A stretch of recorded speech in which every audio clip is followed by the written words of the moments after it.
Rise up!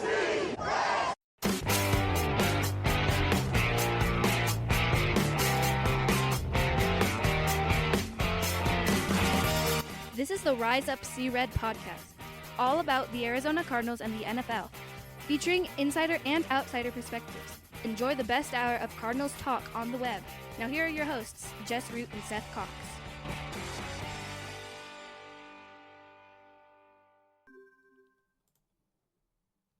Hello, Arizona Cardinals fans, and welcome to the latest edition of the Rise Up See Red podcast, the best hour of Cardinals talk on the web. I'm your host, Jess Root from CardsWire.com, the USA Today NFL Wire site that covers your Arizona Cardinals. And with me as co-host, Seth Cox from RevengeOfTheBirds.com, SB Nation's Arizona Cardinals site, as we've been off for a couple of weeks, and we'll be off for another couple of weeks as we've hit the dead part of the off season. I'm going to be traveling, Seth's going to be traveling, and so we're just doing stuff. So you'll get a little bit of time off. I might have a show later this week that I will have pre-recorded with Howard Balzer. Depends if he gets back with me on that. But this is episode 544, talking about OTAs.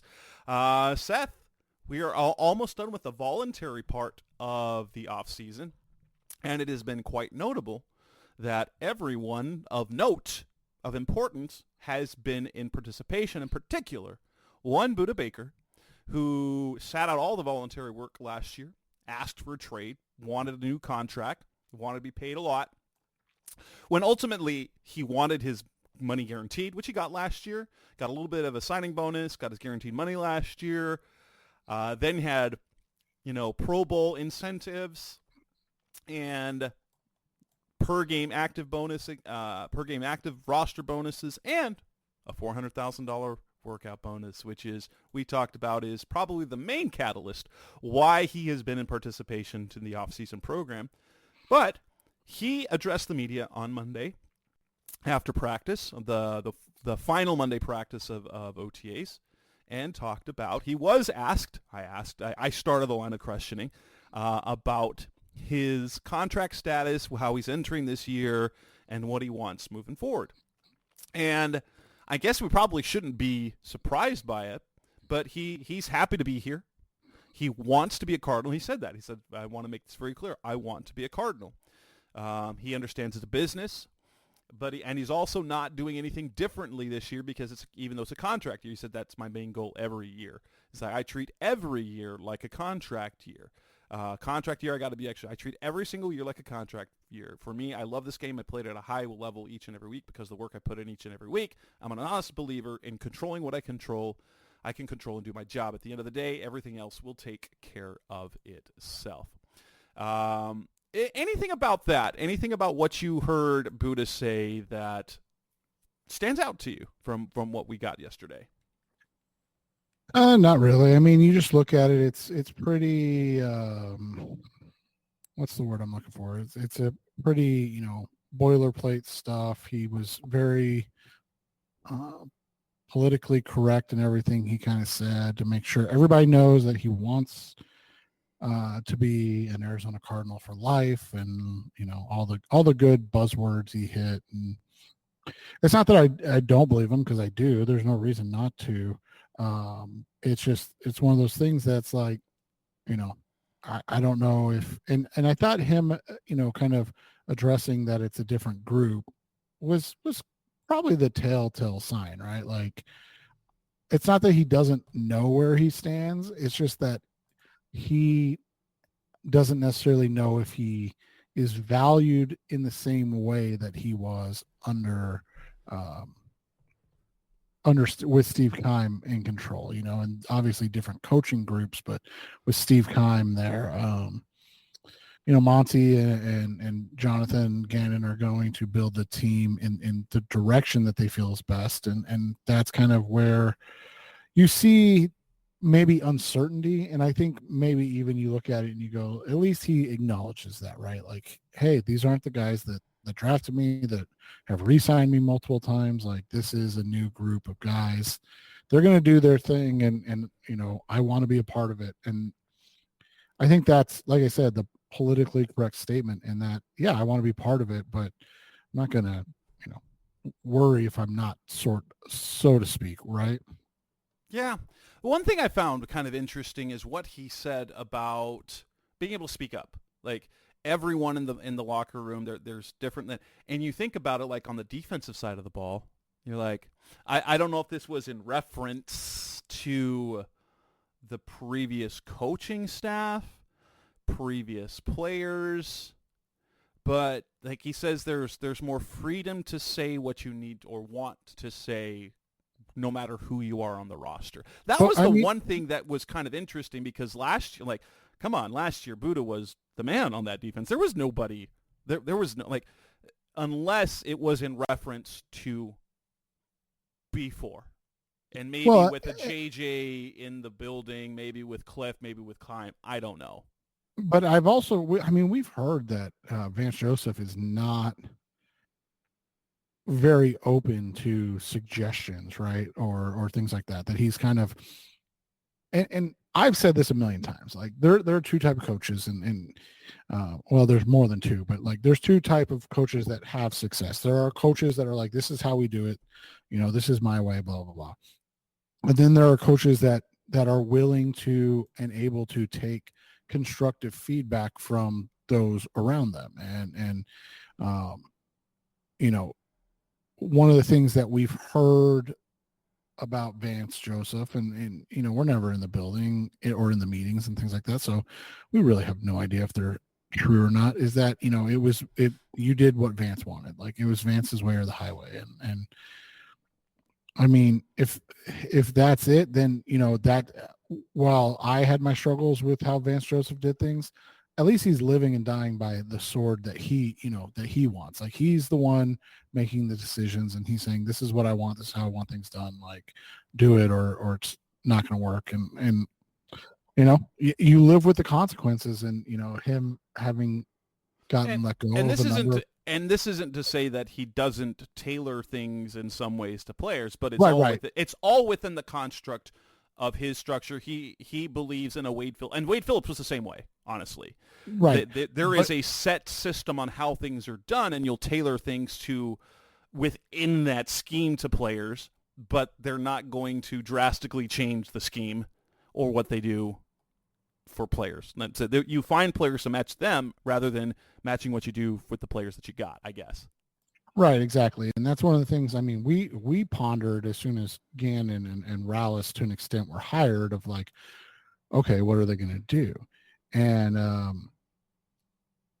it just seemed like Gannon adapted from the jump, right, of like what he did in Philly. And he has some things that he wants to do, and he brought, obviously, because you're white, and has some ideas, but he also was like, I don't have, Fletcher Cox and Josh Sweat and Hassan Reddick and two very good corners. Like, I got to tailor my defense to what I have more. And that's, and that's adaptability that you talk about, and an ability to change based on personnel and things like that. Whereas we've always said, like, there were some square peg round hole instances with Vance previously. And so, but also, again, I take, and it's not in a negative way towards Budda by any means, but I always take this stuff with a grain of salt. Like, this is a guy that, has admittedly wants to get paid again, and understandably.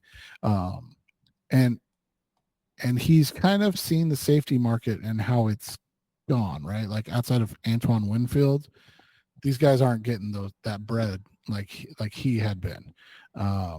So he's got to be selective and cautious with how he is espousing his things, right? And what he's doing. So we'll see, we'll see what that leads to this year, if it leads to a great year, and then if it leads to an extension, or if this is the new group and they're like, hey, like, it's not a Budda thing, it's a safety thing, right? Like, yeah, well, kind of like what they completely undid their inside linebacker room last year. Like, they moved Zaven outside, they moved Simmons to safety, and we thought like all offseason, the linebacker room's in good shape. We were going to have a 4-3 defense and was going to be Kaiser in the middle. You're going to have Zaven on the Hassan side and Simmons playing the Kaiser role that he had in Philly. And then no. In fact, most of the time they played with only one inside backer on the field when they played with their 5-man front in nickel.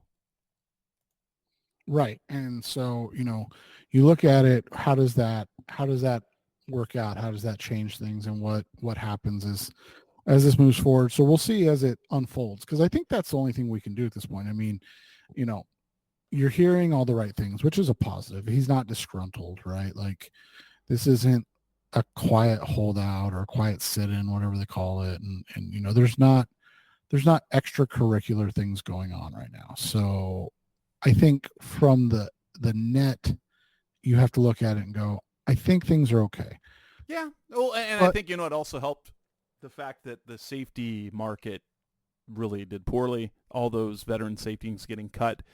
Budda looking for the payment that, like, aside from Antoine Winfield Jr. getting paid, he wasn't going to get the contract that he was seeking to begin with. So.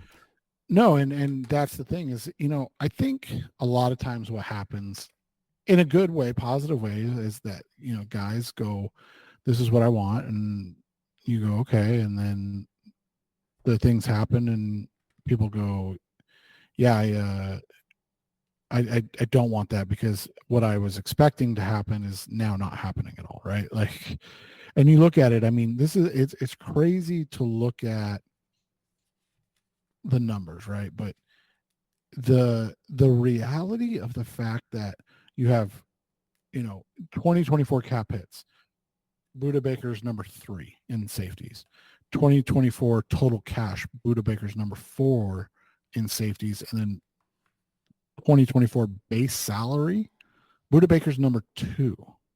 Like, those are the fact that contract was signed, and I know they redid, but like, that contract was signed so long ago, and he's still top 5 in all the categories. Well, and it's crazy. We know how important Budda Baker is one of the better safeties in the NFL. But he affects things differently than other safeties, because if you look at Pro Football Focus, you look at Touchdown Wire, anything that has anything analytics-based as safety, Budda never makes a top safety list. Even though league-wide he's viewed by coaches and players as one of the best safeties in the league, he never gets that outside love. And so he's a special player in that sense, because you watch him play and you know that he's making an impact, but you also then you look at certain things in terms of pass coverage and analytics like that, and he just doesn't move the dial for a lot of people outside of Arizona. Right, and that makes it difficult to judge and grade him. And that's why it's always funny when fans are like, well, you got to get like a first or a second for Budda. It's like, I mean, if you got a third, and I'm not advocating trading him, but that's the market, right? Like, yeah, which means we're probably going to get a 3rd round pick in 2026 off of a compensatory selection is probably what's going to end up happening. Just because, like, doesn't it feel, and this is weird for me, because Budda's so much younger. Like, he's still got years before he hits that age that you're like, yeah, I don't want him back. And it feels like it's the one thing I didn't get asked, and I wanted to, but the conversation went in a different direction, and then Budda's time was up. I didn't ask if there have been any initial extension talks with his agent, and so that's the one thing we were not able to ask, and I wished we could have done. But it'll be interesting, because if it feels like Patrick Peterson and Chandler Jones all over again, even though he's younger. Right, exactly. Coming up next on the Res of Zero podcast, Mr. Cardinals Talk of the Web. Let's move on to talking about OTAs, what's coming on. We talked about position battles. Let's talk about the playing rotation we hope to see this coming season that's coming up in the Rise of Red. We're back on the Rise of Red podcast, Best of Cardinals Talk on the Web, dealing with OTAs. Minicamp starts next week, and what we're going to talk. We talked about it on our last show. we talked about our last show, kind of the position battles and things that we're looking at. But let's kind of go through some of the positions and talk about what we hope.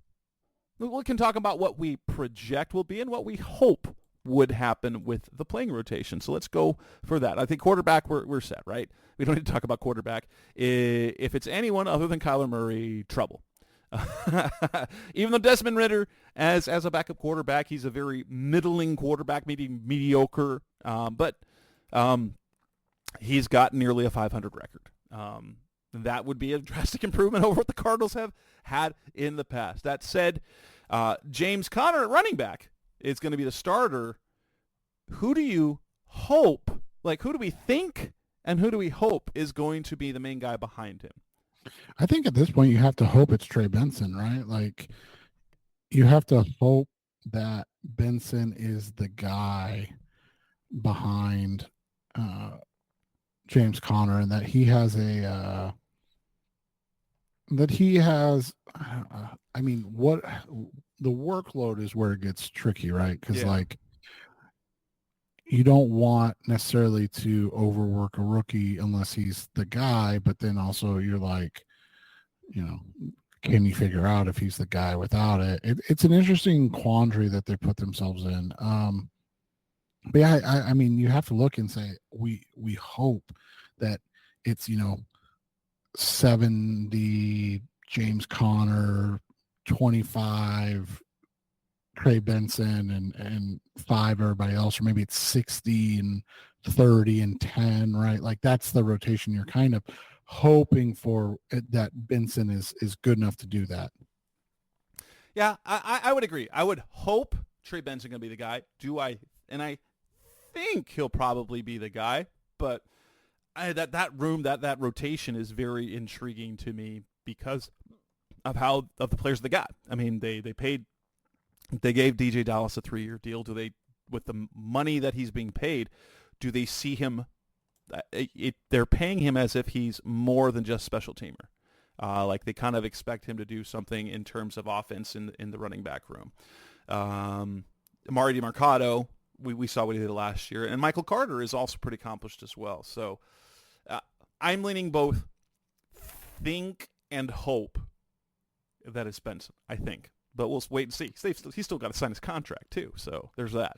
I know, right? All the hullabaloo about our good buddy Marvin Harrison Jr. and meanwhile, Trey Benson hasn't signed. And Howard explained that in an article that he wrote for Cards Wire, that it's not about guaranteed money because he's a third-round pick, but it has to do with slotting where his 2025 salaries are and beyond. Because if you're drafted in the third round, you get more than the league minimum. Fourth round picks and on, their salary is a league minimum every year. That's easy. So it's just about it's a matter of verbiage, whether there is a split on their contract,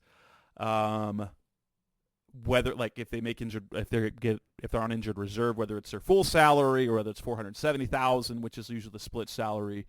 For third rounders, you have to negotiate those future year salaries, and they slot kind of in there, but that's kind of where it is. Is like last year the issue was second round picks and how much guarantees or how many years are guaranteed, and this year it is the third round picks and the salary slots that they make beyond that. So I don't think it's gonna be a problem. I just think there's a little bit of back and forth and waiting for the picks behind him perhaps to get their deals.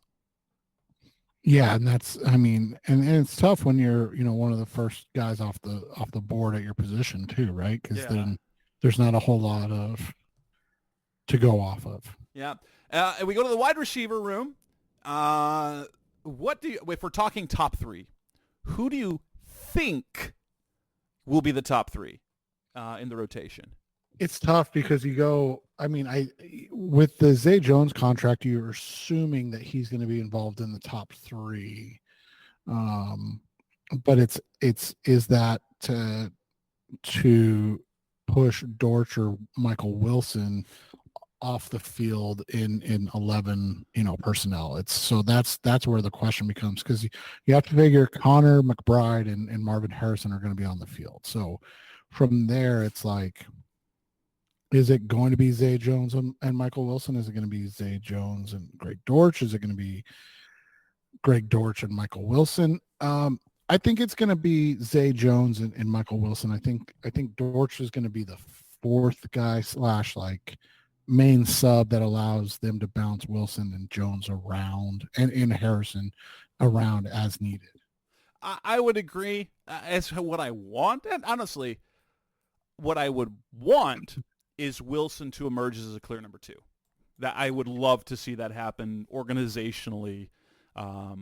Marv's going to be the X. I'd love for Wilson to be okay. He establishes himself as clear number 2, and then after that, whether it's Zay or whether it's Dortch, it doesn't matter. I don't care either way. But I think it will probably be more like what you say. So it'll be 1, 2, 3, Harrison, Zay, then Wilson, with Dortch being the fourth guy / maybe it's because his build won't do it, but last year how they used Rondale Moore a little bit in the backfield as a running back, I wonder if they feel that Dortch has that same ability or not. Right, exactly. So it'll be interesting to see where and how it all kind of plays out, because it is just actively like different to see where these guys end up and how they're gonna really deploy them. I mean, the biggest thing that we've talked about too is going to be the health of Michael Wilson and Zay Jones, because they're Right. 2 guys that have been actively injured over the last several years. Yeah, and I can't tell you. So I've seen the rotations. I can't say anything about the rotations right now, just by what's out. What we can say at left guard is that there is evidence put out there by the team, thanks to some practice. Now, again, it's just a rep, but from the evidence at the rep, that looks like Evan Brown is the leader at left guard. We know the rest of the room, but who do you think will be the left guard ultimately, and who do you want the left guard to be? I think it's going to be Evan Brown. I would love for it to be Isaiah Adams, meaning that he's ready, not in the sense of that he's the best of a bad bunch. But I think it's going to be Evan Brown. I think their goal is to have Isaiah Adams ready next year. I think with that, you look at it too, that they are confident and slightly comfortable with what their depth looks like along the offensive line, which is different, right? Like, I don't think we've really seen that, where they're confident and where their depth is along the line. That would be fair. That would be fair to say. I think it'll be Evan Brown as well. I think there is a level of, as much as I think this might be there's something that's it's saying the quiet part out loud, while the Cardinals do believe, like, if it's not a first round pick, they're not dead set on pushing a rookie out there. And then Paris was like, you draft in 6, you're going to put him out there. And honestly, he probably, like, Beachum wasn't any better. Like, at worst, Beachum was an equal. And so if you've got equal play on the field, you go with the young guy, right? Because there's the potential for growth. But on the interior, like when they drafted Isaiah Adams in the 3rd round, like, you look at 3rd round guys as maybe, but they made no plan. Like, they re-signed. They basically re-signed everybody. They re-signed Elijah Wilkinson. They re-signed Tristan Colon. They brought back Carter O'Donnell. They haven't cut Dennis Daly yet, and then they signed Evan Brown. I kind of really like the idea of having a vet right there, especially one with experience. He's played right guard, he's played center, now he's going to play left guard. And I guess there's a part of me that would like to say, like, what I want. I guess it would be great if Adams came out and said, no, this is mine, and he was just mauling people. I mean, I can't predict. I can't in good faith predict that, because look at his last 2 years. He was a solid guard his junior season, and then he played right tackle last year, where he wasn't that good. And so I would have a hard time believing that he's going to come in and be ready. Yeah. Ready. Like, if we're saying, like, Paris at his talent level was at worst equal to Kelvin, I don't think Isaiah Adams there. I don't think he's even where you can say that he's equal with the guys that are already in the room. It is where he might become better, but he's not there yet. Right, and that's where it, that's where it's going to be interesting, because we have seen, even in recent years, like day 2 and even day 3, interior offensive linemen earn starting positions all over the place, not just in Arizona, but all over the place. So it's not unheard of, but the Cardinals are doing everything in their power to make it right. Where, like, he's not going to be the starter, and then if he just ends up winning the starting position, that's great. Like, that's great. If you can beat 4 veteran guys ahead of you, that's a good thing. That's a good thing, especially when the 3 guys ahead of him, like two of the guys ahead of him were guys who have been either steady starters or pretty good starters. Because, like, Wilkinson has been Wilkinson over his career has been a mostly starter, or at least like an O-line 6 who gets a lot of starts because of injuries on a team. Brown has been a starter for the last 3 seasons, but the last 2 at center. Well, and this is like, and again, I'm not comparing straight across, so I don't want people to think this, but like, if you look at it, like last year, guys drafted in the same realm, Tyler Steen by the Philadelphia Eagles started 1 game. Played in 11, started 1. Wanye Morris, drafted in the 3rd round, started 4 games. Again, it's not like they were like, hey, let's get Wanye some starts. It just happened out of necessity, right? Ricky Stromberg drafted in the 3rd round by a bad team. So first team that's bad in Washington, he didn't start. He played 28 total snaps all season.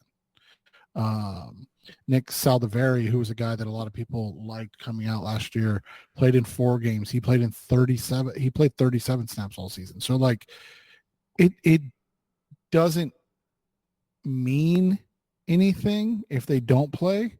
But there is a chance that they could play. Like that's how you look at these things, and that's how you're like, okay, let's see how this goes.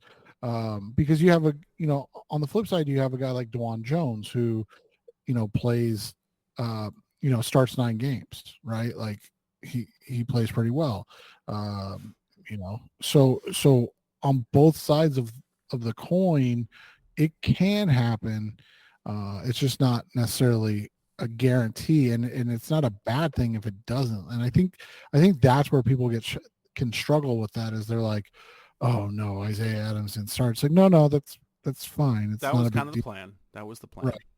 Now, if it's year 3 and we're like, well, they got to bring back Evan Brown and Elijah Wilkinson, then you're like, okay, this is not going the way. No, that's not the way how that should go. Tight end, we know that number 1 is going to be Trey McBride. And then you've got the mix of, I think, it basically comes down to who's going to be 2, who's going to be 3, Elijah Higgins, Tip Ryman. Who do you think it's going to be? What do you think the order is going to be, and what do you want that order to be? It's just tough because they are 2 very different players, so they do very different things. I think Elijah Higgins is going to be the number 2 in terms of passing situations, and I think Tip Ryman is going to be the number 2 in terms of like when they're going to want to run the football. Not that they won't throw the ball with Tip in, or vice versa, but I think it's one of those situations that I think we're going to have to judge at the end of the season by obviously health, but snap count. Like, how did that work out? If I had to guess, I would say Tip Ryman edges Elijah Higgins out in terms of snap count by the end of the season. But I think Elijah will probably be the guy earlier in the season, just unless Tip shows even more than what we're expecting him to be, which, early is going to be a guy that is a 6 offensive lineman type. We expect him to eventually turn into more than that, but it's not like we're expecting it tomorrow. Right. It sounds like basically Tip Ryman perfectly is sliding into the role that Jeff Swaim had, which was mainly blocking tight end. Like he got, I can't remember. Did he have any catches last season? Well, let's look. I got Pro Football Reference up right now. Because I know there was one, like he had like a 15-yard catch in like week 1, but it didn't count because there was a penalty. So, but I can't remember if he had any other catches after that. He had 10 for 94 last year. 10 catches. So there, it sounds like and that's in role. Right, and that's in 8 games. So that's the expectation, like you said. We look at the defensive line. Okay, this is an interesting one. I think that the starting lineup come week 1, that it will end up being, I think it'll start off being Justin Jones, Bilal Nichols, and Roy Lopez. I think that's going to be the starting. That's my prediction, what I think it will be. I would love Darius Robinson to make the top 3, but I don't think he's going to do it. But if I had to pick, I would want D-Rob as D-line number 4 if I had to pick. Because I think the guys that they have there, the 2 guys that they signed, Nichols and Jones, and then whoever plays nose, whether that's Lopez or Tonga, I hope D-Rob is D-line 4. Yeah, I'm interested to see how they deploy Nichols and Jones, and if they're, kind of edge guys, big edge guys, or if they're interior guys. That's why I don't know, because it's just going to be interesting how this works out. If it's still more of like a 3-4 with Zaven being the like kind of edge guy, and then BJ Ojulari being the pass rush guy, or if they do a little change. I'm just interested to see, but I think Jones and Nichols will be 1 and 2 in some order in snaps, obviously all this barring health. And then I think by the end of the season, Robinson will be 3, but I think in that same breath, he'll be the D-line 4. And what will happen is he'll probably rotate in for both Nichols and Jones in those situations. At edge, it's going to be interesting, the rotation that they have there. But ultimately, I want the top 2 to be Zaven Ojulari. I think it will be that, although it might be Gardeck still early on. Yeah, I'm interested to see how they deploy this and what happens with BJ and what his reps look like, because obviously injury, coming back, all the stuff he dealt with before the season to get healthy and get to where he was, and now he's got a full off season. Like, how does that deploy itself? And he's gotten bigger. He's added about 10 pounds to him. He's in the 250s, pushing 260, which puts him at a much meatier size to, putting him near Zaven's size to set the edge. And that was what they basically challenged him to do, is to be bigger and stronger for setting the edge. That way he can be more of a 3-down player. Then you've got Gardeck in the mix, but he'll have places because he is a situational pass rusher. He can do more than that. He's a good guy to have on the field. And then after that, it's just kind of there. But I'm guessing that the inside backers will be Kaiser White and Mac Wilson. And I think that's how I'd want it too. I don't know if I'd want it any other way in terms of, although I do expect that Wilson won't be 100% type snap guy. The way the Cardinals deploy their defense a lot of times in nickel is that rather than pulling the nose like a traditional 3-4 does, they will pull one of the backers and leave that 5-man front. So you've got a big nickel where Kaiser stays on the field basically 100% of the time, and that second linebacker spot ends up getting 60-ish% of the snaps. And I think and I hope that's how it is, because it means Kaiser's healthy and that Mac Wilson is what they envisioned him to be when they signed him. Yeah, and I think that's how it's going to become as things go along. I don't see Mac, again, barring injuries, seeing more than, maybe 70% of the snaps, and I think it'll probably be around that 60-65, like you said. At quarterback, this is the interesting one, because you've got Sean Murphy-Bunting, you've got Garrett Williams, then you've got Max Melton, you've got Elijah Jones, you've got Starling Marte, that's the Diamondbacks before, you've got Starling Thomas, who was basically a starter over the last year. And I'm going to be really, really intrigued to see how he plays into things, if he can continue to push. I'm going to say, from what I saw yesterday, keep an eye on Thomas as a guy to watch in training camp. Watch Thomas and see how he's used in training camp. I think that it will go with the 3-corner rotation, that it'll be Murphy, Bunting, Williams, and Melton. I think that's how I'd like it. I don't know how I'd want to see that deployed, whether Williams is going to be inside, outside, or just slot, but I think that's how it's going to be, and that's how I kind of want it to be, although ideally I would love to see Garrett Williams in year 2 be able to do inside, outside, so he essentially never comes off the field. You've always got Murphy, Bunting, you've always got Williams, and then you bring in Melton for nickel, whether he's playing inside or whether you slide Williams inside. Either way, that's how I want it.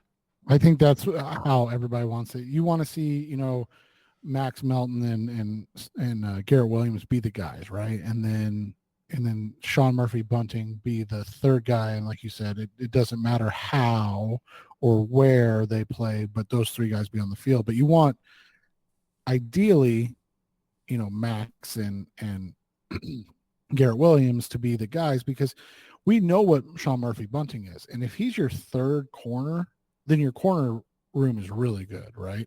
If he's your second corner, it's not terrible, but it's not, it's definitely average, which is still way above pace from last year. If he's your number 1 corner, you're looking at it and you're going, okay, we have a lot of young guys, so at least that's the excuse that we're going to start with. And then if he's your number 1 corner for the whole season and everybody's healthy, you go, these guys, we want to see more progression from these guys, right? Yeah, and then at safety, like, we know it's going to be Budda and Jalen. They're going to be the starters. The question's at number 3, the question's at number 4, whether it's going to be Sashere and then Rabbit, or Rabbit then Sashere, Rabbit then Blunt. I think in a perfect world, and I think ideally, it might be that Sashere might be safety 3 when the season starts, but not long after that. I'd love to see Taylor Demerson win that job right away. Yeah, immediately. That would be ideal. It would be great. Again, but you're talking about it'll probably be Sashere first. Right, and you're talking about a 4th-round rookie, and that's unfair to expect him to be able to just come out the gate and be number 3. Now, if he does it, it's not again. It's similar to the Isaiah Adams conversation. Like, Yeah, exactly. If he comes out and wins the job, you're like, hell yeah, that's a great pick. If he doesn't, you're like, it's not a big deal because again, he's a 4th round pick. It's not, again, for every one-off guy like Talona Hufanga, who's a 6th round or 5th round pick and ends up being great. Most of these guys go 3 or 4 years before they can reach that level, right? I mean, hell, even Budda Baker was a special teams ace as his rookie season before he started to become a guy. So you just look at it from that perspective. I think that's how you have to. You hope that he does it, but if he doesn't, it's not unexpected. And just the hope is by the end of the year, he is the true number 3 safety. And then there's one other position, and that's at long snapper. Who do you think will be the guy? Who do you want to be the guy? Personally, it doesn't matter to me. Aaron Brewer, I think, will be the guy. I wouldn't care if Shimko does it because if he won it, that means that Jeff Rogers really trusts him. But I think it'll be Brewer. Yeah, I agree. The biggest thing to me is if it is Shimko, you hope that's Jeff Rogers' decision, and we have no reason to think it's not. But we hope that it's Jeff Rogers' decision and not something that's like, hey, let's move on from this, right? Yeah. Because like financially, we're talking about $250,000 is the difference. It's basically that's not something that you. It's not significant. Hey, salary slashing move because especially when they just money. Especially when they just added $16 million. Yeah, that's right. They got cap space. They got lots of cap space. Coming up next on the Race of Series podcast, Mr. Cardinals Talk on the Web. Let's talk about who we believe and who the Cardinals need to break out in 2024. That's coming up next on Rise of Red. We're back on the Rise of Red podcast, Mr. Cardinals Talk on the Web. Breakout players for 2024. There are players that we think will break out, and there's also players that the Cardinals actually really need to break out. If we're looking on the offensive side of the ball, who do you think will break out, and who do you think they absolutely need to break out? I mean, are we going to say Marvin Harrison Jr. breaks out? I don't know. Or that he just... I'd like to say that. I think I'm going to exclude rookies from this idea because like literally anything he does is like breaking out unless he's a complete bust. Right. So I think you look at it, I think the first guy, and this might sound weird, but I think they need Kyler Murray to break out in the sense of like he needs to put together, and I'm not going to say 17 games of, being great, but like he needs to put together a season where beginning, middle, and end, he's playing at a high level. Well, honestly, like we've seen him play MVP level football. That would be if he plays near that level for a whole season rather than because like 2020, 5-game stretch looked like an MVP. 2021, the first half of this season looked like an MVP. And then last year, he was very average to above average until the final 3 games. And then you're like, if we can get the 3 final games consistently over 16 games, I'd consider that a breakout, or maybe not necessarily breakout because he has been an MVP level type player. That would be more bounce back technically, but nonetheless, fair assessment. They need that out of Kyler Murray. They don't need MVP Kyler, but they need high level quarterback Kyler. Right. They need that. Paris Johnson, I'm going to say, is a guy that they really could use breaking out. He gets moved from the right to the left side. So he's not going to have the sort of the rookie things. He got his rookie lumps out of the way, but now he's moved to the left side where he's kind of natural at. Wouldn't it be great if he breaks out and establishes himself as a like we're not talking Trent Williams level, but like he is like the young left tackle in the league. Yeah, that would be great if he's the guy that stands out above all others as the ascending left tackle in the league. At receiver, you have to look at Michael Wilson and think that he could break out. I don't think they need him to break out, because they have safety nets behind him. We know Marv's going to have, we assume Marv's going to be probably their top productive receiver. They've also got Zay Jones. They've got Greg Dortch. So I think Zay Jones wouldn't be a breakout player because he had over 800 yards 2 seasons ago. Like, he might have a bounce back year, but Michael Wilson is a guy you could see break out. He's got to stay healthy.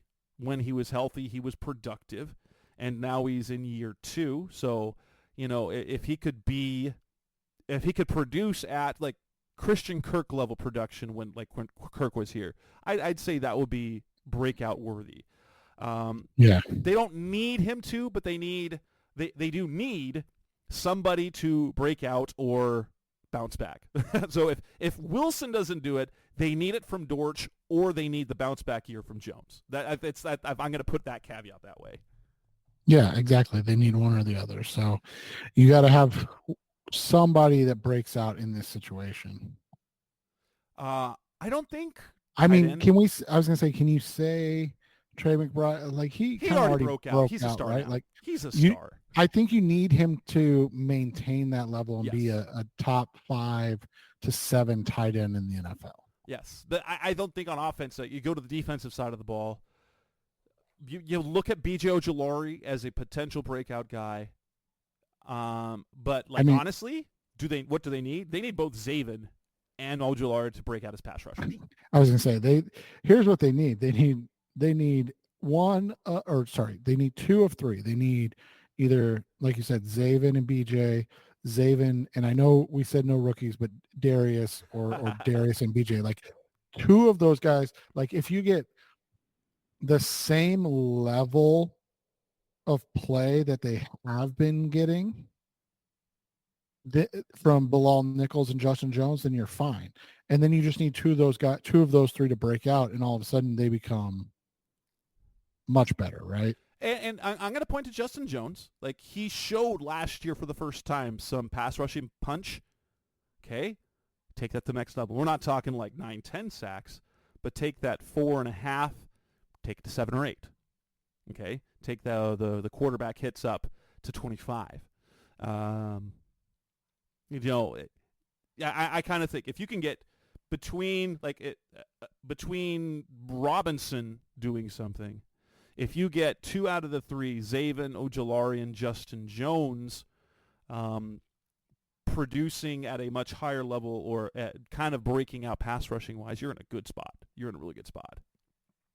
But yeah, they need pass rush. They need sacks, man. They need sacks. And then I think we're in the same conversation though with the corners, right? We went over all the corners, but they really need one of Max Melton or Garrett Williams to stand out. Yes. And Williams, I think, is in a good spot because, one, look at what he did when in the second half of the season. He might have been, right, the most consistent cornerback the Cardinals had over the second half of the season. And he did that as a rookie coming off an ACL when he had no offseason reps. That's fantastic. Right. And so while I'd love for Melton to break out, like I'm looking at Garrett Williams, he would be a great guy to have emerge. And especially because of the number of defensive backs that the Cardinals have drafted over the last 2 seasons, out of the last 2 years, it would give an air of confidence to the front office in terms of defensive backs, right? So if you get Garrett Williams break, because Keitrell Clark looked like a stud coming out of the preseason, and then he got buried in the playing rotation. If Garrett Williams develops into a starter level, like a solid starting cornerback, and they do that with a round 3 pick, and then you feel that confidence about them, and you see some development from Melton, maybe Elijah Jones, maybe a boost from Keitrell Clark this year. Or even Starling Thomas, who was an undrafted rookie that they acquired off waivers. That would give the confidence in this front office and coaching staff for the traits that they're looking for in a defensive back. Well, we were waiting for that from the past coaching staff because they drafted Byron Murphy, who was pretty solid. And then kind of like we talked about, after the draft, when they drafted Marco Wilson, they traded up to get Marco Wilson, and Steve Keim said they felt that they kind of had a potential steal in him. Like that was going to be kind of the defining mark of him as an evaluator, and that failed miserably. Well, that didn't fail, but he proved to be just as inconsistent a player as he was at Florida. Yeah, and they need somebody to consistently produce, right? Like that's one of the things that you look at, and when you have these guys that are I mean, I don't know. We need the Budda Baker of the cornerback room. Right. But someone you don't that even you can play, that you can get producing and improving and kind of be a stalwart on that defense for 7-8 years. Right. And that's the biggest thing is you just need somebody. I mean, you think about this, and we talked about it the other day, like Byron Murphy wasn't bad by any means, but the fact that that was the only guy that they took a chance on after Patrick Peterson, like outside of Brandon Williams, who was a running back that turned in, like, it's just such a terrible allotment of draft capital.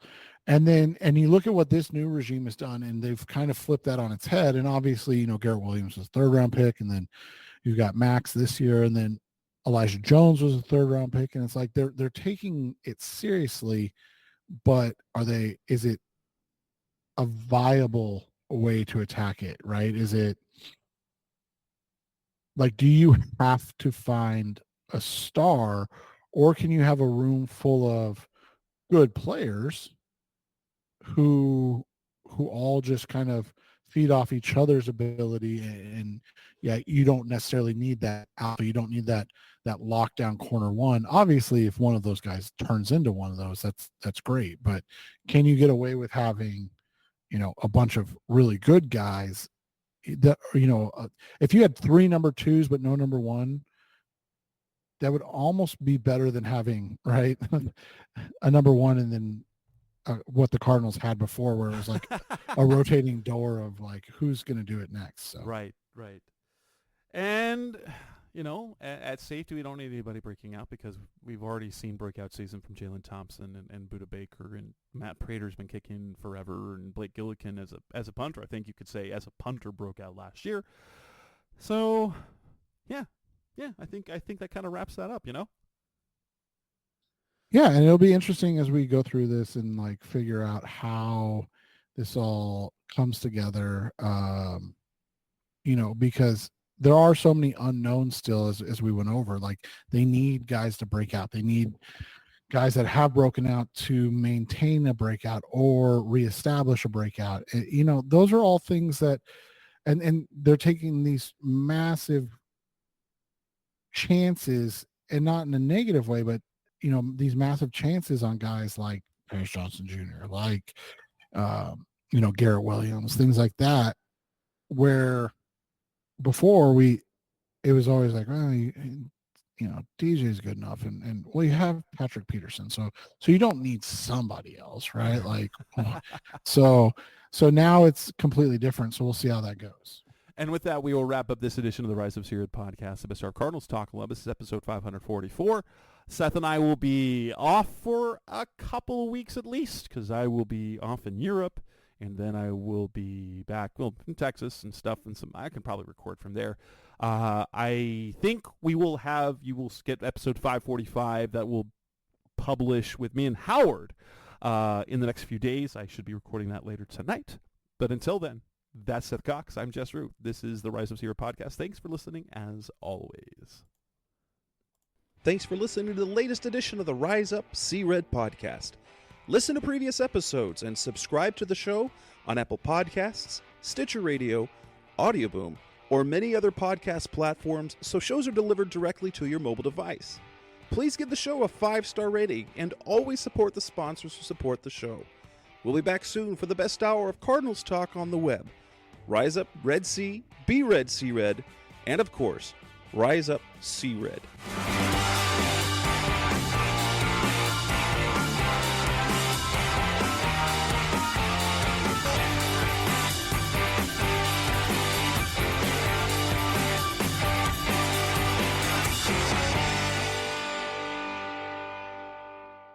Roll!